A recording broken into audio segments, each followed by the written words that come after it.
লেবাননে হামলা অব্যাহত রেখেছে ইসরায়েলি বাহিনী। বিমান ও হেলিকপ্টার থেকে দফায় দফায় ছোড়া গোলার আঘাতে শক্তিশালী বিস্ফোরণে কেঁপে ওঠে রাজধানী বৈরুত। এতে হতাহত হন স্বাস্থ্যকর্মী সহ অনেকে।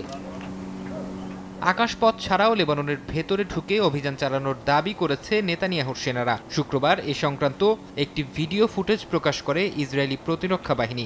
এতে দেশটির সামরিক বাহিনীর সদস্যদের লেবাননের দক্ষিণাঞ্চলে অভিযান চালাতে দেখা যায়। পরে এক বিবৃতিতে দাবি করা হয়, অভিযান চালিয়ে হিজবুল্লাহর রকেট লঞ্চার ও এন্টি ট্যাঙ্ক অস্ত্র উদ্ধার করেছে তারা।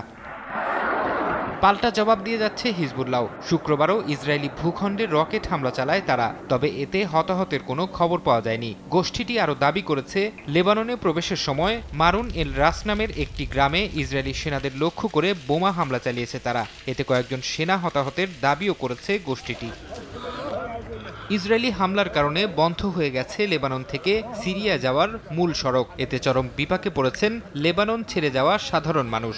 জাতিসংঘ জানিয়েছে, ইসরায়েলি হামলার কারণে সেপ্টেম্বরের 23 তারিখ থেকে এ পর্যন্ত লেবাননের 10 লাখের বেশি মানুষ বাস্তুচ্যুত হয়েছেন। আশ্রয় শিবিরেও জায়গা নেই বিপুল পরিমাণ মানুষকে ঠাঁই দেয়ার। এদিকে লেবাননের যুদ্ধবিরতির প্রচেষ্টাকে সমর্থন করবে বলে জানিয়েছে ইরান, তবে সে চুক্তিতে হিজবুল্লাহর সমর্থন থাকতে হবে। এছাড়া একই সঙ্গে গাজায় যুদ্ধের বন্ধেরও উদ্যোগ নিতে হবে। শুক্রবার ইরানের পররাষ্ট্রমন্ত্রী আব্বাস আরাকি এসব কথা বলেন।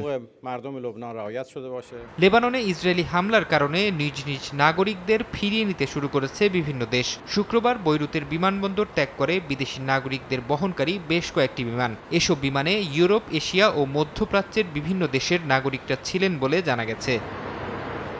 ফরহাদ চৌধুরী, সময় সংবাদ।